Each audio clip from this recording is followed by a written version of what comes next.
2024 July 30 അർദ്ധരാത്രിക്ക് ശേഷം വയനാട്ടിലെ മേപ്പാടി പഞ്ചായത്തിലുണ്ടായ കേരള ചരിത്രത്തിലെ തുല്യതയില്ലാത്ത അതിശക്തമായ ഉരുൾപൊട്ടലിൽ മുണ്ടക്കൈ, ചൂരൽമല എന്നീ ഗ്രാമങ്ങളിലെ ഭൂരിഭാഗം വീടുകളും ആ വീടുകളിൽ ഉറങ്ങിക്കിടന്ന നൂറുകണക്കിന് ആളുകളോടൊപ്പം കൂലം കുത്തി ഒഴുകിപ്പോയി. അതിൽ പലരുടെയും മൃതദേഹങ്ങൾ ലഭിച്ചത് 40-50 കിലോമീറ്റർ ദൂരത്തുള്ള ചാലിയാർ പുഴയിൽ നിന്നായിരുന്നു. പലരുടെയും അവയവങ്ങൾ മാത്രമാണ് ലഭിച്ചത്. ഇനിയും 100-ൽ പരം ആളുകളുടെ മയ്യത്ത് ലഭിക്കാത്തതായുണ്ട്. വീടുകൾക്ക് ഭാഗികമായി കേടുപറ്റിയ നൂറുകണക്കിന് കുടുംബങ്ങൾ മേപ്പാടി പഞ്ചായത്തിന്റെ വിവിധ ഭാഗങ്ങളിൽ ഗവൺമെന്റ് ക്യാമ്പുകളിലും വാടക കെട്ടിടങ്ങളിലും താമസിച്ചുകൊണ്ടിരിക്കുന്നു. വീടുകൾക്ക് കേടുപാട് സംഭവിക്കാത്ത കുടുംബങ്ങൾ തന്നെയും സുരക്ഷാ കാരണങ്ങളാൽ ഗവൺമെന്റ് ആ പ്രദേശത്ത് താമസിക്കാൻ അനുമതി നൽകിയിട്ടില്ലാത്തതുകൊണ്ട് ഈ പറഞ്ഞ പോലെ വാടകയ്ക്കും ഗവൺമെന്റ് ക്യാമ്പുകളിലും താമസിച്ചുകൊണ്ടിരിക്കുന്നു. അവരുടെയെല്ലാം ജീവിതായോധന മാർഗങ്ങൾ, കച്ചവടങ്ങൾ, കൃഷി എല്ലാം നശിച്ചു കഴിഞ്ഞിരിക്കുന്നു. എല്ലാം ഈ ഉരുൾപൊട്ടലിന്റെ മലവെള്ളപ്പാച്ചിലിൽ തകർന്നടിഞ്ഞിരിക്കുന്നു. അവർക്ക് ജീവിക്കാൻ കൃത്യമായ വരുമാനങ്ങളില്ല. കേരളത്തിന്റെ വിവിധ ഭാഗങ്ങളിൽ നിന്ന് ഉദാരമതികളെത്തിക്കുന്ന സഹായങ്ങൾ, അതുപോലെ തന്നെ മുസ്ലിം സംഘടനകൾ എത്തിച്ചു നൽകിക്കൊണ്ടിരിക്കുന്ന ജീവകാരുണ്യ സഹായങ്ങൾ, ഇതെല്ലാമാണ് അവരുടെ അവലംബം. ഈ റമദാൻ മാസത്തിന്റെ തുടക്കത്തിൽ ഏതാനും കുവൈറ്റി സഹോദരങ്ങളുടെ ധനസഹായത്താൽ ഈ ദുരിതബാധിതരായ എല്ലാവരുടെയും വീടുകളിൽ 15 കിലോ തൂക്കം വരുന്ന റമദാൻ കിറ്റുകൾ നാം എത്തിക്കുകയുണ്ടായി. കൂടാതെ ഒരു കുവൈറ്റി സഹോദരന്റെ സഹായത്താൽ അവിടെ 400 കിലോ മാംസവും വിതരണം ചെയ്യുവാൻ സാധിച്ചു. കൂടാതെ ഈ റിയാദ് സ്വാലിഹീൻ സംഘത്തിലെ ചിലരുടെ സകാത്ത് ധനം ഉപയോഗപ്പെടുത്തിക്കൊണ്ട് ദുരിതബാധിതരിൽ നിന്ന് തെരഞ്ഞെടുത്ത അനേകം കുടുംബങ്ങൾക്ക് 5000 രൂപ വീതം ധനസഹായം നൽകുകയും ചെയ്തു. ആ ദുരിതബാധിത പ്രദേശത്തുള്ള ജാതിമത ഭേദമന്യേ എല്ലാ കുടുംബങ്ങളിലും പെരുന്നാൾ കിറ്റുകൾ എത്തിച്ചുകൊണ്ട് അവരെ സന്തുഷ്ടരാക്കാൻ ഈ റിയാദ് സ്വാലിഹീൻ കുടുംബത്തിലെ ധാരാളം പേർ മഹത്തായ സംഭാവനകൾ നൽകുകയുണ്ടായി.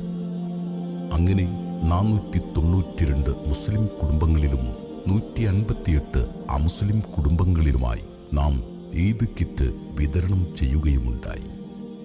കിടപ്പാടം നഷ്ടപ്പെട്ട 500-ലധികം കുടുംബങ്ങൾ മേപ്പാടി പഞ്ചായത്തിന്റെ വിവിധ പ്രദേശങ്ങളിൽ വാടക കൊടുത്തുകൊണ്ടും ഗവൺമെന്റിന്റെ താൽക്കാലിക ക്യാമ്പുകളിലുമായി ജീവിച്ചുകൊണ്ടിരിക്കുന്നു. അവർക്കൊരു വിഭാഗത്തിന് വീടുണ്ടാക്കാനുള്ള സംരംഭത്തിന് ഗവൺമെന്റ് തുടക്കം കുറിച്ചിട്ടുണ്ട്. അതുപോലെ തന്നെ മുസ്ലിം ലീഗിനെ പോലെയുള്ള രാഷ്ട്രീയ പാർട്ടികൾ വേറൊരു വിഭാഗത്തിന്റെ വീട് നിർമ്മാണവുമായി മുന്നോട്ടു പോയിക്കൊണ്ടിരിക്കുന്നു. കൂടാതെ പല സന്നദ്ധ സംഘടനകളും ഉദാരമതികളും അവരിലൊരു നിശ്ചിത ശതമാനം പേർക്ക് താമസിക്കാനുള്ള സംവിധാനങ്ങൾ ഒരുക്കാനുള്ള പരിശ്രമത്തിലാണ്. എന്നാലും ഇതെല്ലാം ചേർന്നാലും അവരിൽ എല്ലാവർക്കും വീടുണ്ടായി കഴിയുകയില്ല എന്നതാണ് യാഥാർത്ഥ്യം. കൂടാതെ അവരുടെ ജീവിതയോധന മാർഗങ്ങൾ നഷ്ടപ്പെട്ടിരിക്കുകയാണ്. ഒരു സ്ഥിരമായ വരുമാനം അവരിൽ നല്ലൊരു ശതമാനം പേർക്കുമില്ല. അവർക്ക് ജീവിക്കാൻ ആവശ്യമായ ഭക്ഷണവും മറ്റു സൗകര്യങ്ങളും ഉദാരമതികളുടെ സഹായത്തെ അവലംബിച്ചാണ് നിലകൊള്ളുന്നത്. ധാരാളം മുസ്ലിം സംഘങ്ങളും സംഘടനകളും അവർക്ക് നിർലോഭമായി സഹായം എത്തിച്ചുകൊണ്ടിരിക്കുന്നുണ്ട്. അതിൽ അവർ അങ്ങേയറ്റത്ത് സന്തുഷ്ടരും നന്ദിയുള്ളവരുമാണ്. അവർ ഈ സഹായിക്കുന്നവർക്ക് വേണ്ടി ദുആ ചെയ്തുകൊണ്ടിരിക്കുന്നു. എന്നാൽ ഈ സഹായങ്ങളൊന്നും തന്നെ ആ നൂറുകണക്കായ കുടുംബങ്ങളുടെ ജീവിതം കൂട്ടിമുട്ടിക്കാൻ പര്യാപ്തമല്ല എന്ന യാഥാർത്ഥ്യം നമുക്കവിടെ ചെന്ന് നേരിൽ ബോധ്യപ്പെട്ടിട്ടുള്ളതാണ്. അതുകൊണ്ട് തന്നെ അവരുടെ സ്വന്തമായ ഭവനം എന്ന ആ സ്വപ്നം യാഥാർത്ഥ്യമായി അവർക്ക് ജീവിതായോധന മാർഗങ്ങൾ പൂർണ്ണമായി ഉണ്ടായിക്കഴിയുന്നത് വരെ ഉദാരമതികളുടെ നിർലോഭമായ സഹായ സഹകരണങ്ങൾ ഇനിയും തുടർന്ന് അവർക്ക് ലഭിക്കേണ്ടതുണ്ട്. നമ്മുടെയെല്ലാം സക്കാത്തിൻ്റെയും സ്വതക്കകളുടെയും ഒരു നിശ്ചിത വിഹിതമെല്ലാം നാം അവർക്ക് എത്തിച്ചു കൊടുക്കാൻ സന്നദ്ധരാകുക. അതുപോലെ തന്നെ ബലിപെരുന്നാളാണ് വരുന്നത്. നമ്മിൽ പലരും ഉളൂഹിയ്യത്ത് അറുക്കുന്നവരും അതിൽ ഷെയർ ചേരുന്നവരുമാണ്. നമ്മുടെ ഇപ്രാവശ്യത്തെ ഉളൂഹിയ്യത്ത് എന്തുകൊണ്ട് ഈ നൂറുകണക്കായ ദുരിതബാധിതരായ കുടുംബങ്ങൾക്ക് മാംസം കഴിക്കാൻ ഉപയുക്തമാകുന്ന വിധത്തിൽ നമുക്കവിടെ അറുത്തു കൊടുത്തുകൂടാ എന്ന് ചിന്തിക്കുക.